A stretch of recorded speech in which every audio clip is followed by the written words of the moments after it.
Assalamualaikum warahmatullahi wabarakatuh. Perkenalkan, nama saya Ainun Mardiah dengan NIM 2114030071 dari Prodi Manajemen Pendidikan Islam, Fakultas Tarbiyah dan Keguruan, UIN Imam Bonjol Padang. Nah, di video ini saya akan menjelaskan mengenai komunikasi pendidikan yang ditujukan untuk memenuhi tugas ujian akhir sekolah, mata kuliah, Ilmu Teknologi SIM dan Komunikasi pada semester 5 ini. Kata komunikasi atau communication dalam bahasa Inggris berasal dari bahasa Latin communis yang berarti sama, communico, communication, atau communicare yang berarti membuat sama. Istilah pertama atau komunis paling sering disebut sebagai asal kata komunikasi yang merupakan akar dari bahasa Latin lainnya yang serupa. Komunikasi menyarankan bahwa suatu pikiran, suatu makna, atau suatu pesan dianut secara bersama. Nah, secara istilah, komunikasi adalah suatu proses, yakni aktivitas untuk mencapai tujuan komunikasi itu sendiri. Dengan demikian, proses komunikasi bukan sesuatu yang terjadi secara kebetulan, namun suatu proses yang disengaja dan diarahkan untuk mencapai suatu tujuan. Nah, melalui komunikasi, manusia bisa mengenal satu sama lain, menjalin hubungan, membina kerjasama, saling mempengaruhi, bertukar ide dan pendapat, serta mengembangkan suatu masyarakat dan budaya. Bisa dikatakan bahwa komunikasi memiliki peran penting dalam kehidupan manusia, dan manusia yang tidak berkomunikasi akan sulit berkembang dan bertahan. Nah, secara garis besar, komunikasi antar manusia yang dimaksud yaitu komunikasi yang menggambarkan bagaimana seseorang menyampaikan sesuatu pesan atau informasi lewat simbol-simbol verbal atau nonverbal kepada orang lain, sehingga si penerima pesan menafsirkan pesan tersebut dan terjadi perubahan pengetahuan, sikap, keterampilan sesuai dengan tujuan dan maksud si pengirim pesan. Nah, kemudian selanjutnya, pentingnya komunikasi. Komunikasi adalah hal fundamental dalam kehidupan manusia. Sepanjang manusia hidup, ia perlu berkomunikasi. Terbentuknya masyarakat sebagai suatu kesatuan juga diawali dengan adanya komunikasi antar pribadi dalam masyarakat. Nah, komunikasi dalam masyarakat adalah dua kata yang tidak dapat dipisahkan satu sama lainnya, sebab tanpa komunikasi tidak mungkin suatu masyarakat terbentuk. Sebaliknya, tanpa masyarakat, manusia tidak akan dapat mengembangkan komunikasinya. Berkat komunikasi, jarak yang jauh menjadi dekat, hemat biaya, dan mampu menembus ruang dan waktu.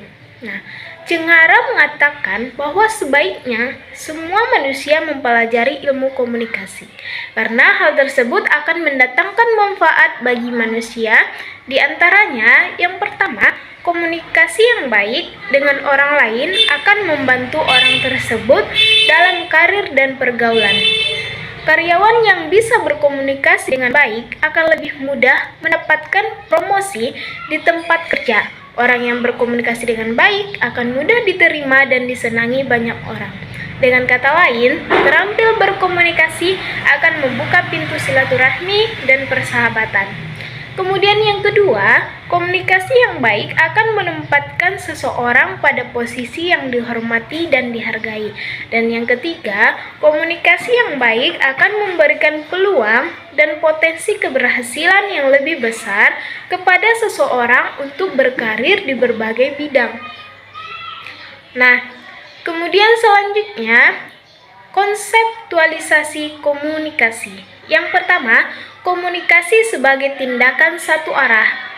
Konsep komunikasi sebagai tindakan satu arah dapat dipahami sebagai suatu proses linier yang dimulai dengan sumber informasi atau pengirim informasi dan berakhir pada penerima informasi, sasaran, dan tujuannya.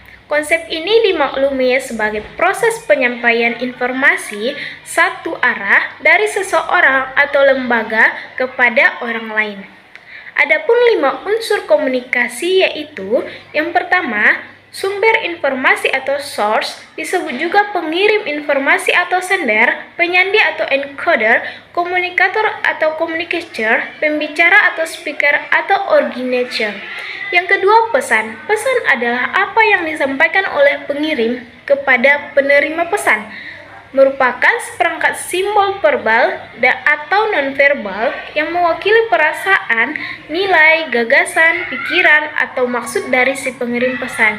Yang ketiga, saluran atau media. Saluran atau media dalam komunikasi adalah alat atau wahana yang digunakan sumber untuk menyampaikan pesannya kepada penerima pesan. Dan yang keempat yaitu penerima. Sering juga disebut sasaran atau tujuan komunikasi, penyandi balik atau decoder, atau halayak atau audiens, pendengar atau listener. Kelima, efek. Efek adalah yang terjadi pada si penerima pesan setelah menerima pesan.